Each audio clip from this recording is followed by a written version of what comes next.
Nangyari din, naisip mo ba ito na mag-bounce back talaga po ito? Well, you need to be accountable in the first game.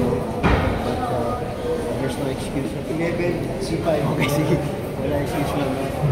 Siyempre, yung mentality as a player, you need to bounce back. Pinaka-importante, we get the game dito. I mean, sa start pa ng conference, magiging better pa kami throughout the conference. Nabanggit kasi ni Coach Tim na parang ngayon pa lang kayo talaga nakukondisyon dahil hindi ganun kahaba yung naging preparasyon.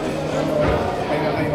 Ano lang yung, kumusta naman yung mga pasok? Well, each and every one sa amin are really working hard sa practice to get in shape and of course to get momentum. Everything starts in practice. So, good thing yung medyo malayo yung pagitan ng games namin on the first day. So, nagamit namin in-fuel namin yung first game. Hopefully, makakuha namin especially back-to-back kami. Thank you.